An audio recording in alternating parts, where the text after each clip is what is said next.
सो enthalpy, enthalpy के बारे में हमने पढ़ा था बेटा कि एंथैल्पी को हम डेल एच से रिप्रेजेंट कराते हैं।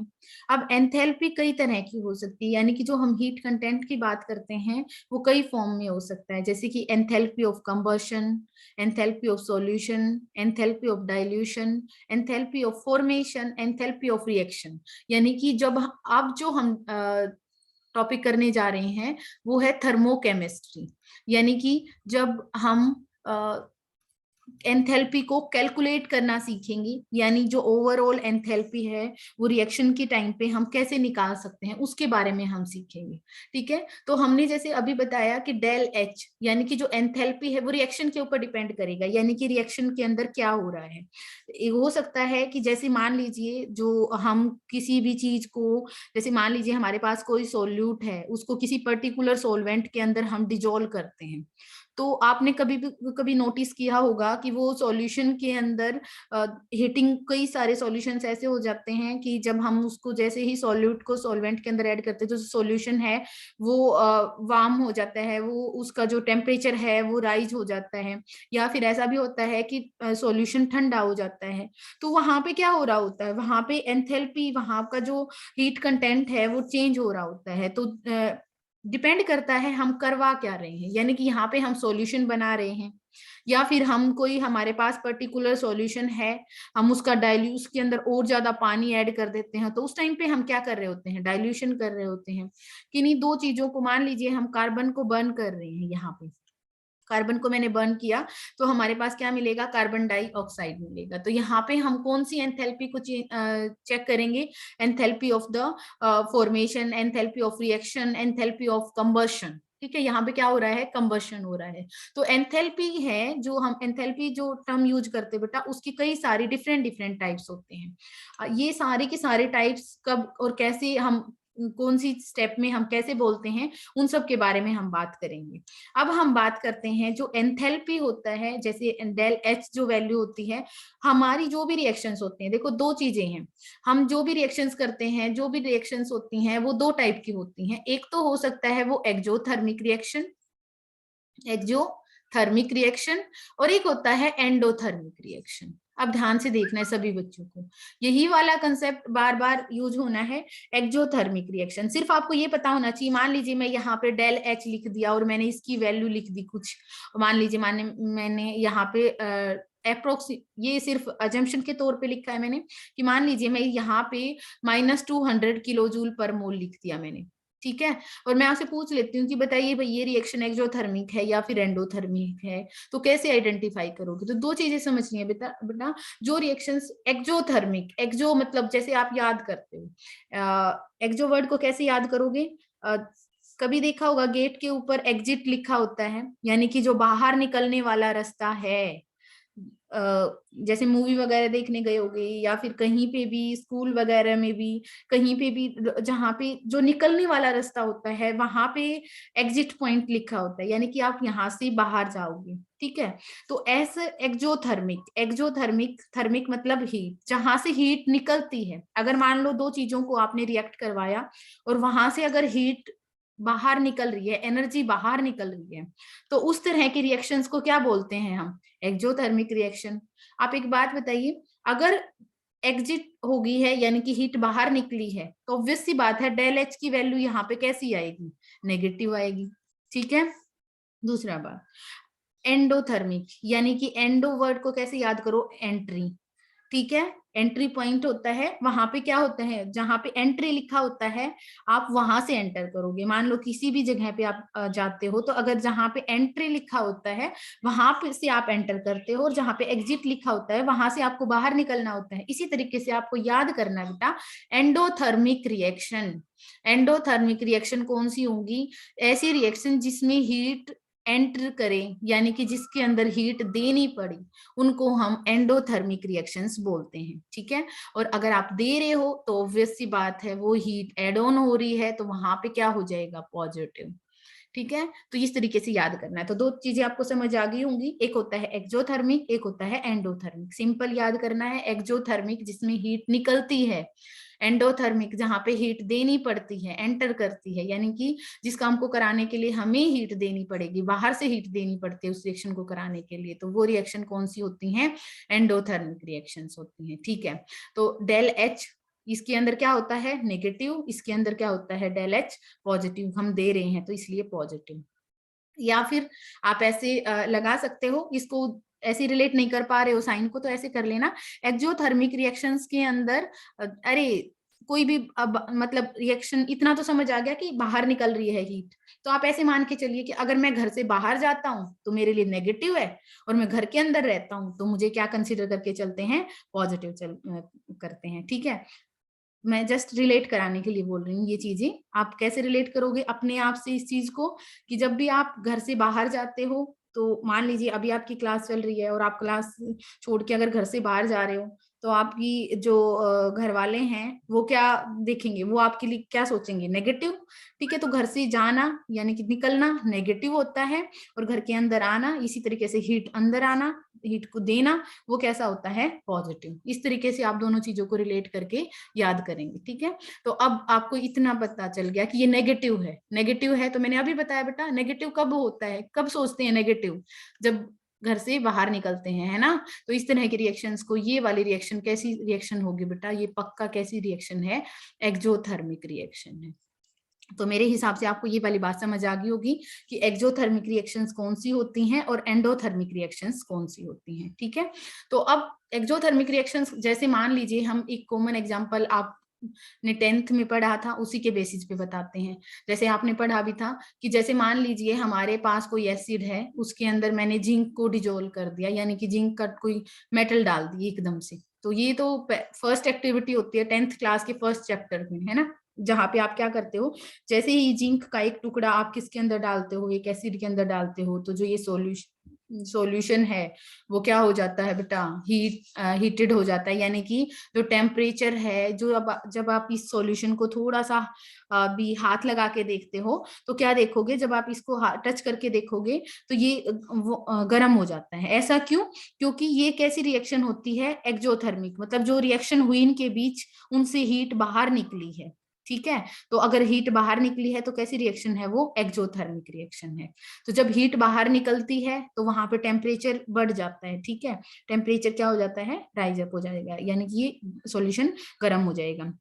वैसे ही आपने एक चीज और भी पढ़ी होगी कि जब आप अमोनियम क्लोराइड को पानी के अंदर डिजोल्व करते हो, तो जो जब उसको हाथ लगा के देखते हो ना, अमोनियम क्लोराइड वाले सॉल्यूशन को वाटर के अंदर जैसे ही डिजोल्व करवाया, और आप जब उस सॉल्यूशन को हाथ लगा के देखते हो तो वो आपको ठंडा महसूस होता है। ठीक है, देखो इसके अंदर तो जिंक डाला तो ये गर्म हो गया, लेकिन जैसे ही अमोनियम क्लोराइड को, जैसे मैंने अभी बोला अमोनियम क्लोराइड को, जैसे ही आपने इसको पानी के अंदर डाला है, ठीक है, तो वो क्या हो गया है? अब ये वाला सॉल्यूशन ठंडा हो गया है। ठंडा होने का मतलब इसने क्या कर लिया है? बाहर से जो हीट है उसको ले लिया है। ठीक है, तो ये कैसी रिएक्शन हो जाएगी? इस टाइप से एंडोथर्मिक। ठीक है, दो चीजें होती हैं, एक्सोथर्मिक। तो एंडोथर्मिक में तो जो टेम्परेचर है वो कम हो गया है, और एक्सोथर्मिक के अंदर टेम्परेचर क्या हो गया था? बढ़ गया था।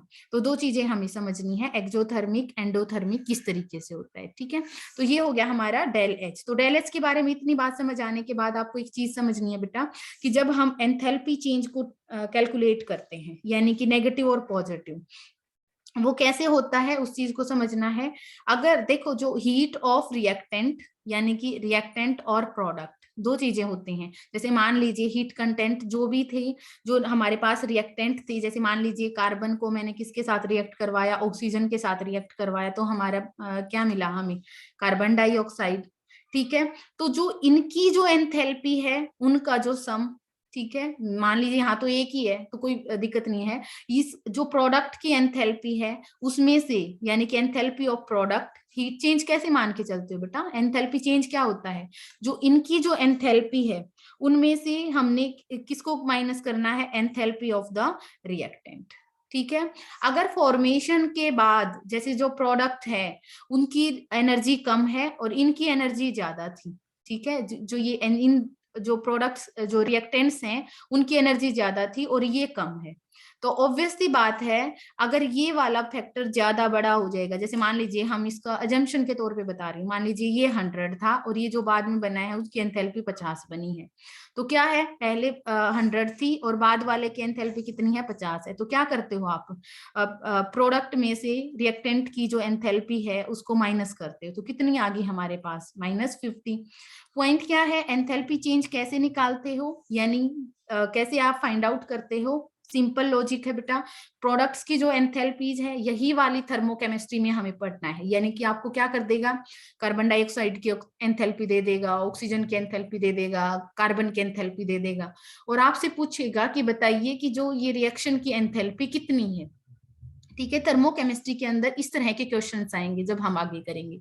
तो आपको फाइंड आउट कैसे करना होता है उस टाइम पे, जो आपको न्यूमेरिकल्स करवाएंगे तब आपको समझ आएगा। ठीक है, तो मान लीजिए ये ऐसे दे देता, इसकी एंथैल्पी 60, इसकी 40, तो कैसे करोगे, सिंपल है बेटा कि आपका जो यहाँ तो एक ही है, 50 में से 60 + 40 इन दोनों का सम करके, तो जो प्रोडक्ट्स का सम होता है, जैसे मान लो 2 होते तो उनका सम करके उसमें से हम माइनस करते हैं जो रिएक्टेंट्स की जो एंथैल्पीज का जो सम होता है उसको माइनस कर देते हैं, तो वहां पे डेल एच वैल्यू आती है। अगर फिर वो 2 टाइप्स की हो सकती है, जब उनको माइनस करके देखते हैं तो वो 2 तरह की हो सकती है बेटा, डेल एच पॉजिटिव भी हो सकती है और डेल एच नेगेटिव भी हो सकती है, उसके ऊपर डिपेंड करता है। तो इतनी बात समझ आनी चाहिए, डेल एच पॉजिटिव और डेल एच नेगेटिव। अब इन जो साइंस का जो मतलब कंसेप्ट है वो बहुत जरूरी है, जो आगे हम आपको एक्सप्लेन करेंगे। ठीक है, तो आपको 2-3 चीजें और समझनी है।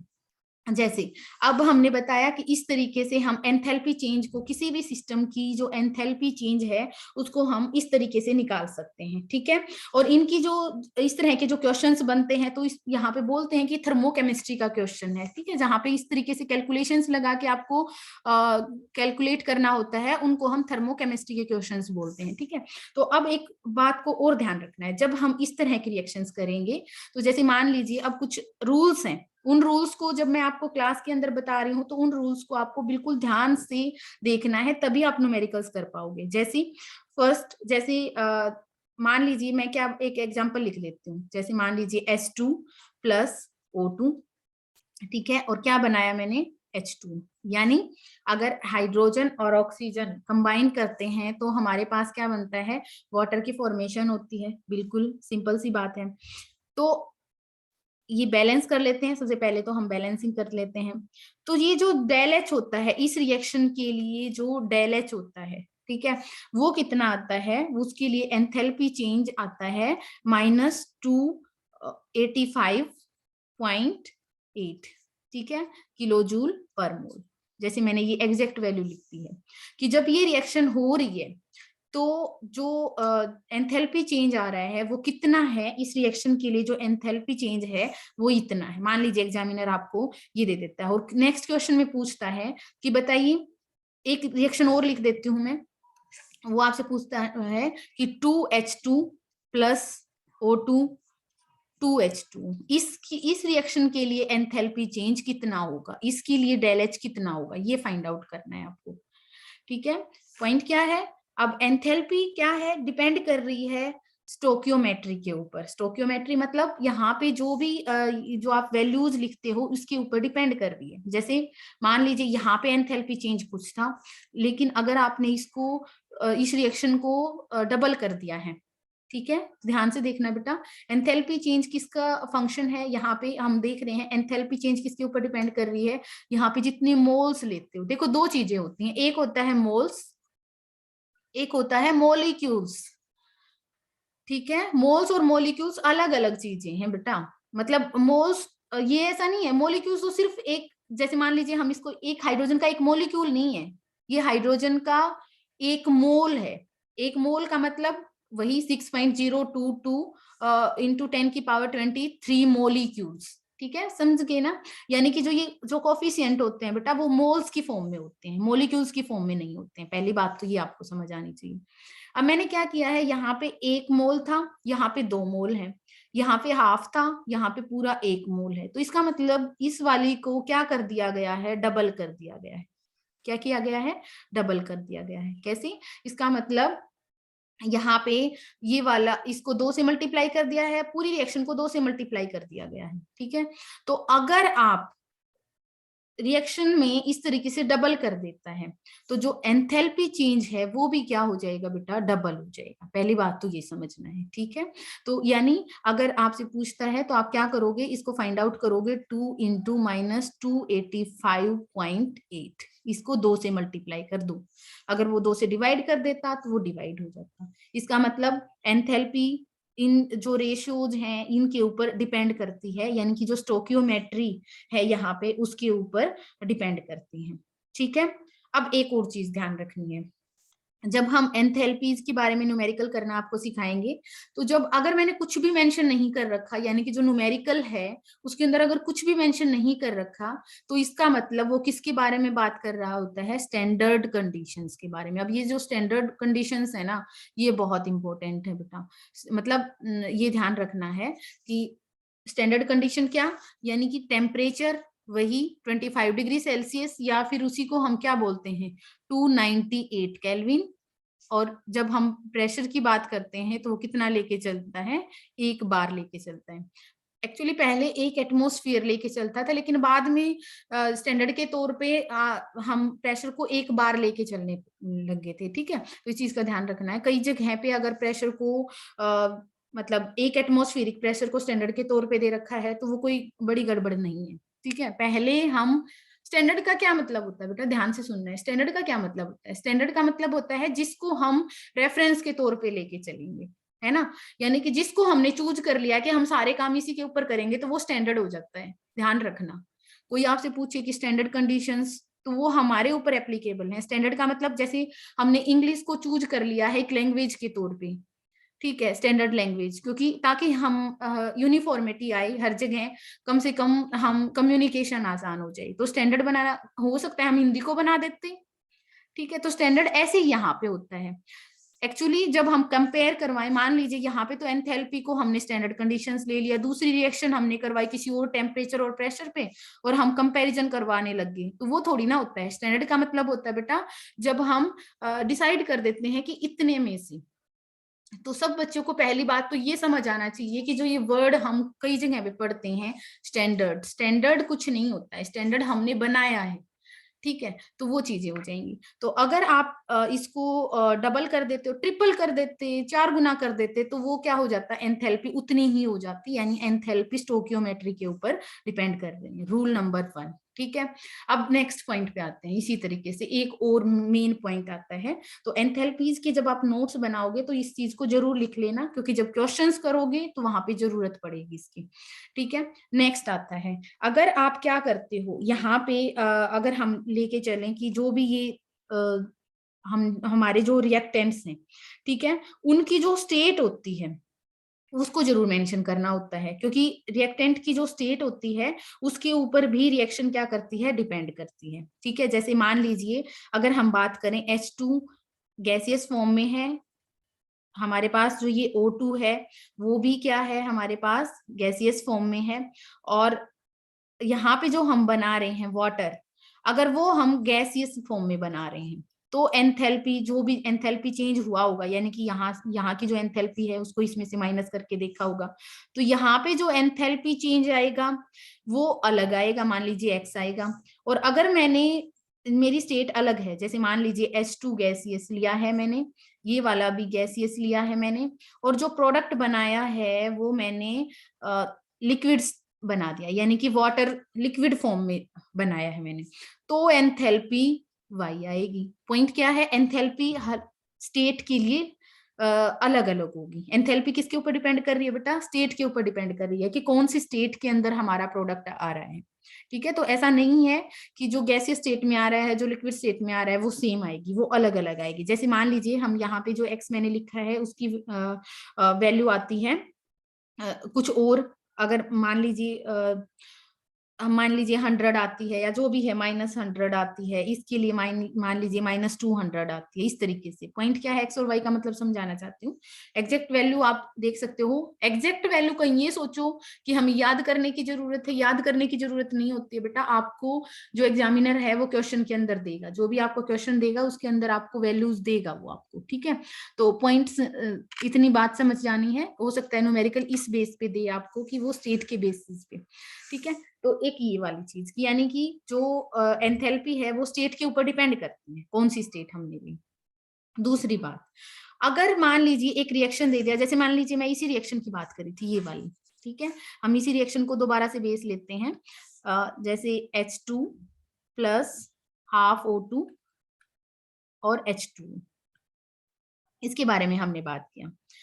अगर ये कितना है डेल H, और ये कितना दे दिया -285.8 किलो जूल पर मोल। अब आपसे उल्टा पूछ लेता है, यानी कि H2O को हम क्या कर देते हैं, H2 स्टेट मेंशन करनी है बेटा, बस मैंने वैसे ही जल्दी में लिखा ये H2। मान लीजिए हमने क्या कर दिया है, इसको रिवर्स कर दिया है, ठीक है। तो अगर मैंने रिवर्स कर दिया है और अब आपसे डेल H पूछ लेता है, ठीक है, तो वो क्या रहेगा, बिल्कुल सेम रहेगा लेकिन ऑपोजिट साइन के साथ। यानी इस रिएक्शन में अगर एनर्जी रिलीज हो रही है, तो जब आप ये वाला फंक्शन करते हो, जब वाटर के फॉर्मेशन में अगर एनर्जी रिलीज हो रही है, तो जब वाटर का ब्रेक डाउन होगा तो वहां पे एनर्जी हमें क्या करनी पड़ेगी, देनी पड़ेगी, है ना। पॉइंट क्या है, अगर एंथैल्पी रिवर्स, रिएक्शन को रिवर्स कर दिया, तो जो एंथैल्पी चेंज का जो साइन होता है, जो एंथैल्पी चेंज का साइन होता है, सिर्फ उसको रिवर्स करना होता है बेटा। कैसे रिवर्स करना होता है, पॉइंट क्या है, आपको यहाँ पे जो माइनस था उसको क्या लिख देना है, प्लस। यानी कि इस रिएक्शन के लिए कितना आएगा, +285.8 किलो जूल पर मोल। ये वाली बात है। यानी आपको इस तरीके से ध्यान रखना है कि रिएक्शन का, अगर रिएक्शन रिवर्स, तो एंथैल्पी चेंज क्या हो जाएगा, वहां पे रिवर्स हो जाएगी, सेम मैग्नीट्यूड के साथ लेकिन साइन अपोजिट कर देना है, ठीक है। यानी एंथैल्पी चेंज सेम मैग्नीट्यूड और रिवर्स साइन के साथ। ये नेगेटिव है तो यहाँ पे क्या आ जाएगा, पॉजिटिव आ जाएगा, ठीक है। अगर यहाँ पे 2 से डिवाइड कर रखा होता तो इसका क्या हो जाता, हाफ हो जाता। तो ये कुछ मेन पॉइंट्स हैं जो हम जब हम रिएक्शंस करेंगे, जब हम एंथैल्पी चेंज से रिलेटेड क्वेश्चंस को करेंगे, तो वहां पे हमें फॉलो करना है, ठीक है। अब हम नेक्स्ट पॉइंट पे आते हैं, यानी कि जब हम रिएक्शंस की बात करेंगे, तो एक फोर्थ पॉइंट हम ऐसे लिख सकते हैं कि जो एंथैल्पी होती है वो टेम्परेचर के साथ चेंज होती है, टेम्परेचर का फंक्शन है। यानी जैसे अभी तो अगर एग्जामिनर आपको कुछ भी नहीं लिखता है, तो आप ये मान के चलिए बेटा कि वो टेम्परेचर को 298 केल्विन और जो प्रेशर है उसको कितना लेके चल रहा है, जो प्रेशर है वो 1 बार लेके चल रहा है, ठीक है। तो इस चीज को ध्यान रखना है, वो स्टैंडर्ड कंडीशंस की बात कर रहा है। अदरवाइज एंथैल्पी किसी दूसरे टेम्परेचर पे पूछेगा तो एंथैल्पी चेंज अलग होगा। तो एंथैल्पी क्या है, एक टेम्परेचर का फंक्शन है, यानी कि टेम्परेचर के ऊपर डिपेंड करता है। कोई आपसे पूछे कि क्या ये उसके ऊपर डिपेंड करता है, तो आप बोलोगे हाँ, एंथैल्पी क्या करता है, टेम्परेचर के ऊपर डिपेंड करता है। इतनी बात समझ आ गई। अब हम स्टार्ट करेंगे टाइप्स ऑफ मतलब जो ये एंथैल्पी है उनके नाम के बेसिस पे। जैसे मैंने अभी बताया, ये जब हम न्यूमेरिकल करेंगे वो सारी चीजें काम आएंगी। अब एंथैल्पी के टाइप्स आ जाते हैं, तो जैसे हम स्टार्ट करेंगे, जैसे फर्स्ट से एंथैल्पी ऑफ फॉर्मेशन, ठीक है। Enthalpy of reaction, enthalpy of formation, enthalpy of solution, इस तरीके से बहुत सारी एंथैल्पीज हैं और उनमें थोड़ा थोड़ा फर्क होता है। वो कैसे यूज करनी है वो हमें पता होना चाहिए, ठीक है। तो यानी कि फॉर्मेशन, जैसे नाम से भी पता चल रहा है, यानी कि किसी भी कंपाउंड के फॉर्मेशन में जितनी एंथैल्पी लगती है उसको हम एंथैल्पी ऑफ फॉर्मेशन बोलेंगे, ठीक है। अब इसके लिए कंडीशंस हैं। कंडीशन क्या है, ध्यान से देखना है। फॉर्मेशन का मतलब, जो ये फॉर्मेशन, एंथैल्पी ऑफ फॉर्मेशन होती है, वो फॉर्मेशन उसके एलिमेंटल स्टेट से होनी चाहिए। एलिमेंटल स्टेट का क्या मतलब है, अब इस बात को समझो। जैसे मान लीजिए, अगर मैं यहाँ पे एक एग्जांपल ले लेती हूँ, जैसे मान लीजिए मुझे कैल्शियम कार्बोनेट बनाना है, कैल्शियम कार्बोनेट। तो एक तरीका तो हम 10th क्लास में पढ़ते थे, वही वाला लगा सकते हैं कि कैल्शियम ऑक्साइड प्लस जो हम CO2 के साथ रिएक्ट करा देंगे, हमारे पास क्या आ जाएगा, कैल्शियम कार्बोनेट, एक तो ये तरीका है। तो आप क्या बोलोगे, क्या ये यहाँ पे डेल एच कुछ ना कुछ तो वैल्यू आएगी, पक्का कुछ ना कुछ वैल्यू आएगी भाई। इसकी जो एनर्जी है एंथैल्पी में से, जब इसकी इनकी एंथैल्पीज को माइनस करेंगे तो कुछ ना कुछ क्या आएगी, एंथैल्पी आएगी यहाँ पे। ठीक है, एक तो फॉर्मेशन ये भी हो रहा है, लेकिन एक तरीका और भी है। जब हम क्या करें, कैल्शियम को जब हम उसकी एलिमेंटल स्टेट अब यहाँ पे देखेंगे हम, यानी कि ऑक्सीजन के साथ अगर मान लीजिए हम यहाँ पे रिएक्ट करा दें, यानी जैसे 3/2, क्योंकि 3 हमें ऑक्सीजन चाहिए यहाँ पे, प्लस कार्बन। ध्यान से देखना है क्या है ये एक्चुअल में, 3/2 क्यों लिया है मैंने, जैसे O2 यहाँ पे वही कैल्शियम, अब ये क्या बनेगा यहाँ पे, कैल्शियम कार्बोनेट बनेगा। ध्यान से देखना बेटा, कैल्शियम बनेगा वही कैल्शियम कार्बोनेट। कैल्शियम भी आ गया है, कार्बन भी आ गया है, और ऑक्सीजन भी आया है। दो तरीके हैं हमारे पास, एक तो ये वाला तरीका है और एक ये वाला तरीका है। यानी एक तो हम किसी और को मिला के और तब हम जो बना रहे हैं, उस टाइम पे इन दोनों में अलग अलग एंथैल्पी आएगी, इन दोनों में अलग अलग एंथैल्पी आएगी, यहाँ पे अलग एंथैल्पी आएगी। ठीक है, तो अब एंथैल्पी ऑफ फॉर्मेशन के लिए कौन सा होगा, एक्चुअल में एंथैल्पी ऑफ फॉर्मेशन ये वाली होती है, ना कि ये। ठीक है, क्योंकि ये जो कैल्शियम कार्बोनेट बन रहा है वो किससे बनना चाहिए, उसके एलिमेंटल मतलब स्टेट्स में होने चाहिए। सारे एलिमेंट्स जिनसे मिलके बना है वो सारे के सारे अपनी एलिमेंटल स्टेट में होने चाहिए।